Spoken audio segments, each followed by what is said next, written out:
What's up guys, it's KK here, the Krazy Korean, and today I want to share my honest review of the Island Princess. The Island Princess was built in 2003, so it's over 20 years old. However, it was refurbished in 2020, so many of the areas and staterooms were updated. The ship has a very elegant and classy feel to it, and I really like the timeless design features they used. Now, the Island Princess has a capacity of 2,200 passengers and 900 crew members, so it's a lot less crowded compared to the largest cruise ships in the world. However, the Island Princess has 16 decks and a length of 964 feet, so although it has a smaller passenger capacity number, it's still a pretty large ship and rarely feels crowded.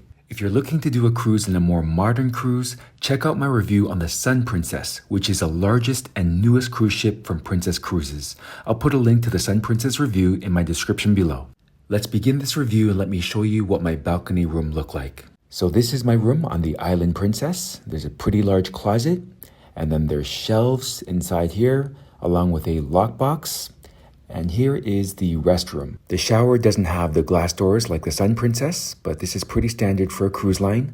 I highly recommend bringing your own shampoo, body wash, and conditioner because the ones that they provide, in my opinion, aren't that great. And this is my stateroom with a balcony. This bed here, it's actually two separate beds. There is an indent in the middle, and that's pretty standard with most cruise lines. There's a vanity or workstation to the left, a fridge on the right, floor-to-ceiling windows/sliding doors, and a balcony with a beautiful view. This is the gym on the Island Princess. It's not as large as most other large cruise ships, but it does have all the necessary and basic equipment that you can ask for. This is the Princess Casino, and it has most of the major casino games that you can ask for, like blackjack, baccarat, roulette, slot machines, and Fun 21, which is also known as Spanish 21. They are open during sea days and when the ship is in international waters. This is the enclosed indoor pool area with hot tubs. It is air conditioned, so you're able to go swimming or use the hot tubs even when it's cold or hot outside, since it's completely temperature controlled. This is the outdoor pool area with a large screen and hot tubs. It also has bars, and it is 2 different levels, so there are many areas to sit down or lie down. This is the Horizon Court, also known as the buffet. It is open for breakfast, lunch, and dinner daily, and they do have a large variety of food options. The other great thing about this buffet is that each day they would change the food theme. So that was great because you're not always eating the same food every single day. The Island Princess does not have an international cafe, but you can order any type of drinks that you need from here.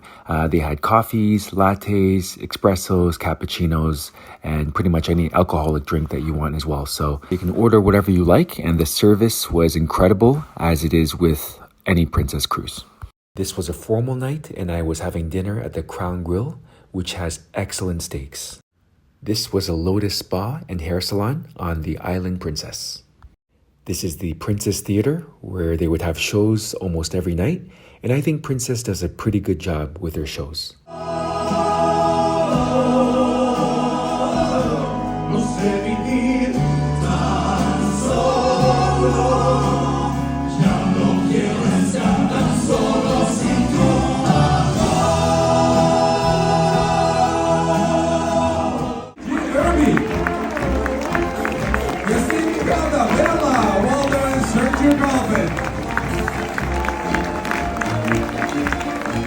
Now let's talk about some of the pros and cons of the Island Princess.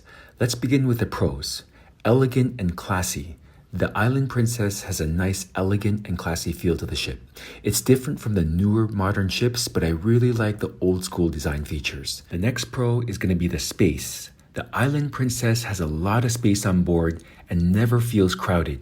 I rarely waited in any lines. On my last cruise with the Sun Princess, I had to always wait in lines everywhere, from the elevators to getting on and off the ship, to the laundry rooms, to the restaurants, even with a reservation, and I even had to queue an hour early to watch the Cirque type shows.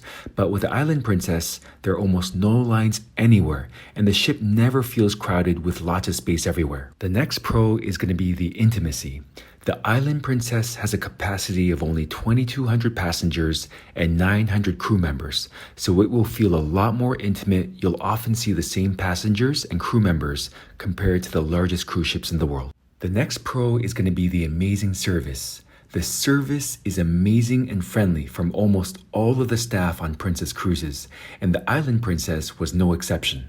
I think Princess does an incredible job hiring and training their staff to exceed guest expectations and provide super friendly and professional service. The next pro is a ship being clean.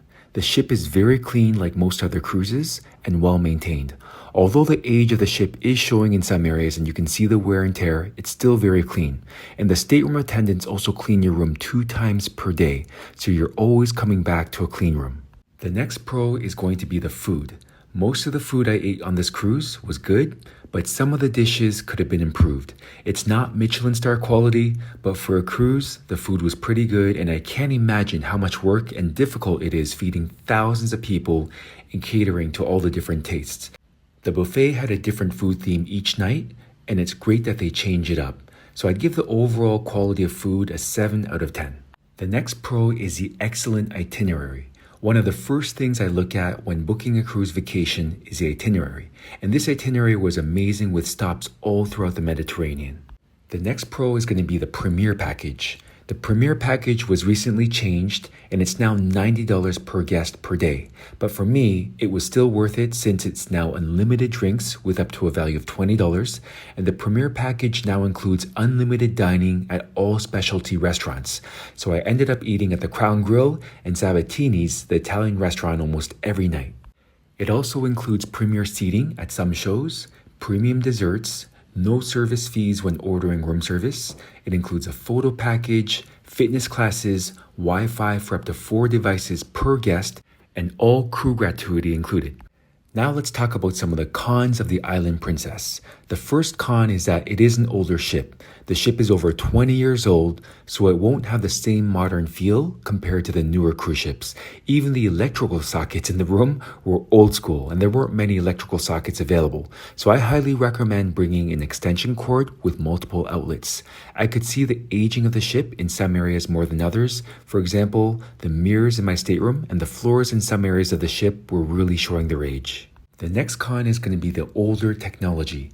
The Island Princess doesn't have some of the new technology that's used on the newest cruise ships, like stabilizers or wave cancellation technology, which cancels the waves and makes a cruise more stable. Even when I got off the cruise ship, I felt like I was still rocking after being in rough waters. The next con is that it is a smaller ship, so it won't have as many amenities or specialty restaurants as the largest and newest cruise ships. The Crown Grill and Sabatini's were the only 2 specialty restaurants, and there was no international cafe on the Island Princess. The next con is going to be the slow internet. The internet speed on cruise ships is usually super slow, and for this cruise it was approximately 2.6 megabits per second download speed and 2.3 megabits per second upload speed, more or less, depending on where I was on the ship. So the internet speed isn't fast, but you'll be able to browse the internet, post on social media, and check your emails no problem if you purchased an internet package. Overall, I think it's incredible that the Island Princess is still running strong after 20 years in service, and they're running a pretty tight ship. If you're looking for a cruise that's less crowded, more intimate, has an old school, classy, and elegant feel to it, with a lot of space on board that's not crowded, I would highly recommend this cruise. Personally, I would rate this cruise a solid 7.5 out of 10. So that's my honest review of the Island Princess. If you want my real reviews and new videos to some of the world's best destinations, like and subscribe.